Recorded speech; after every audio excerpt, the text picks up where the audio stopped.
मुकान नियंदे rally में हुड़दंग करने के लिए आते, किलकी मार के बोलो सैनी समाज, सैनी समाज। बुजुर्गों, नौजवान साथियों, हमारे बीच में बिशन लाल जी, हमारे कांग्रेस के विधायक बैठे हैं बीच में, और हमारे बड़े भाई पूर्व मंत्री अतर सिंह सैनी जी, और हमारे यहाँ बीजेपी के जो प्रदेश के अध्यक्ष नायब सैनी जी हमारे बीच में पहुंचे थे। मैं उनका भी धन्यवाद करता हूं उनके ओजस्वी भाषण के लिए। मंचासीन हमारी जो कमलेश सैनी जी है, बिजनौर से पूर्व विधायक हैं, मैं उनका भी यहाँ पहुंचने पर स्वागत करता हूं। डॉक्टर राज सैनी जी हमारे इस कार्यक्रम में बहुत दिल से जिन्होंने मेहनत की और हमें आप सबसे मिलने का मौका दिया, उनका भी मैं बहुत बहुत धन्यवाद करता हूं। डॉक्टर अनुराधा सैनी जी हमारे यहाँ से सैनी समाज के चेयरमैन है, उनका भी हम स्वागत करते हैं। उनको भी पता लगते हैं, कमलेश सैनी जी की पुत्री है।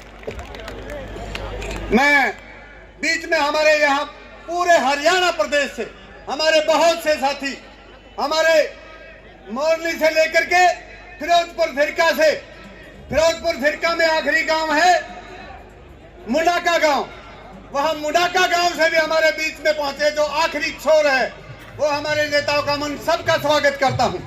बहुत ही आदरणीय जयप्रकाश जी जेपी जी हमारे नारनौल से पूर्व चेयरमैन रहे हैं।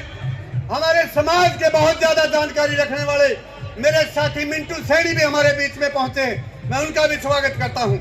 पूर्व मंत्री, पूर्व एमपी कैलाशो सैनी भी आपके बीच में बोल के गई। पालेराम सैनी जी जो हमारे बहुत बड़े समाज सेवक है, कैथल समाज से, कैथल से हैं। जवाहर सैनी हमारे छोटे भाई जो यहाँ से पूर्व चेयरमैन रहे, मैं उनका भी स्वागत करता हूँ। जतिन बॉक्सर जी का भी नाम बड़ी फेमसी से सुना जाता है, फेसबुक के ऊपर हम देखते रहे हैं उन बातों को। ये जो हमारे भाई बता रहा कि युवा शेर है, बिल्कुल करने वाला हर व्यक्ति बड़ा शेर होता है। बहुत ही दीपक सैनी जी हमारे पोइट है, कवि, जो व्यंग के रूप में राजनीतिक लोगों के ऊपर अपना कटाक्ष करते हैं, वो भी हमारे बीच में बैठे हैं। और श्रीमान समर्थी जी भी हमारे बीच में आई है, जिन्होंने निर्भया कांड को के दोषियों को सजा दिलाई थी। इसी प्रकार की महान विभूतियां भी हमारे समाज के अंदर है। राव अवतार एमएलए जी भी हमारे बीच में पहुंचे। भाई सुरजीत सैनी जी करनाल से हैं, बहुत सम्मानित पूरे समाज के, हरियाणा प्रदेश के मेरे बुजुर्गों, नौजवान साथियों, मेरी मातृशक्ति और मेरे जीन के मेरे साथियों। जो आयोजक कमेटी है हमारी, उसमें अशोक सैनी हमारे भाई अवधपुर से हैं, विजय गोरायन जी, राजेश दहिया जी, सुनील गोरायन जी, दीपक ढाणी जी, राकेश खोखरी जी, गोविंद खोखरी जी, वीरेंद्र निर्जन जी, कप्तान जलालपुर जी, समस्त हमारी जो कमेटी है उसका सबसे मैं हाथ जोड़ करके आपका और उन सबका धन्यवाद करता हूं और आपका पहुंचने पर स्वागत करता हूं। बुजुर्गों, नौजवान साथियों, मेरे को सबसे पहले एक चिट्ठी दे दी गई, इन बातों पे बोलना है। सबसे पहले तो मैं बात करना चाहूंगा शिक्षा की। इस हिंदुस्तान के अंदर अगर शिक्षा की अलख जगाई तो हमारे समाज के महापुरुषों ने जलाई। हमारे जो हमारी ज्योतिबा फूले हमारे समाज के महान प्रवर्तक रहे, सावित्रीबाई फूले ने महिलाओं को शिक्षित करने का काम किया, जिससे चल करके आज सीमा कुशवाहा समर्दी जैसी वकील जो सुप्रीम कोर्ट के अंदर हमारे समाज का प्रतिनिधित्व करते हमारे बीच में है। हमारे जो चंद्रयान, जो चांद के ऊपर जो चंद्रयान पहुंचा, उसमें भी हमारे समाज की एक महिला वैज्ञानिक थी, जिसने चांद के ऊपर जो रोवर को उतारा है, वो भी हमारे समाज की थी।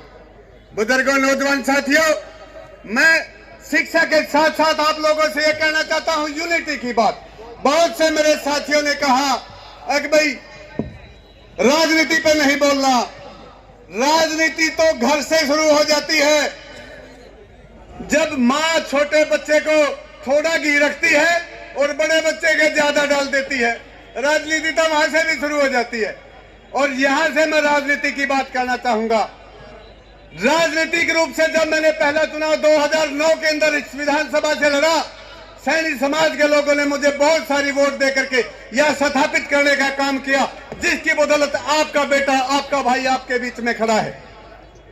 बुजुर्गों, नौजवान साथियों, मैं आपसे ये कहना चाहता हूं, जहां भी हमारे समाज का कोई भी साथी चुनाव लड़े या चुनाव लड़ने के बीच में आए, चाहे वो निर्दलीय है, चाहे किसी पार्टी से संबंध रखता है, उसका भरपूर सहयोग करना है। हाथ उठा करके मुझे इस बात के बारे में बताएं कि भाई आप सब इस बात पे कायम है या नहीं है।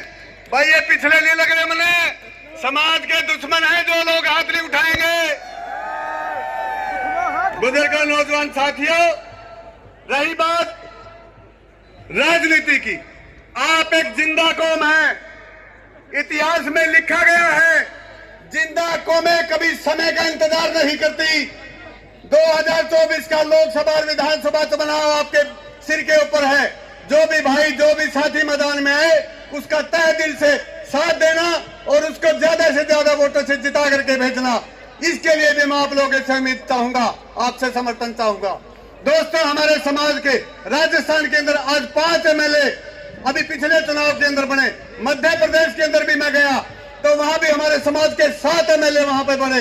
तो आने वाले समय में हरियाणा से भी हम चाहेंगे कम से कम 5-7 एमएलए हमारे यहाँ से बने, जब आपकी गिनती इस प्रदेश के अंदर होगी।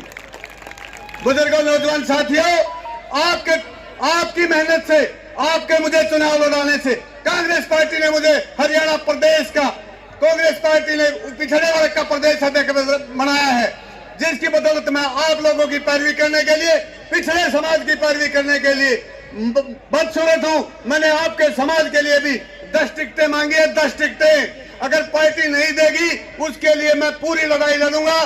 तो पार्टी के अंदर मैं अपना रोष प्रकट करूंगा, परंतु आप लोगों से भी कहना चाहता हूं, मेरा भी साथ दें। अगर जो पार्टी हमारे समाज को ज्यादा टिकटें न दे, उसको किनारा करना पड़ेगा उस पार्टी से भी। मैं समाज का पहले, पार्टी का बाद में।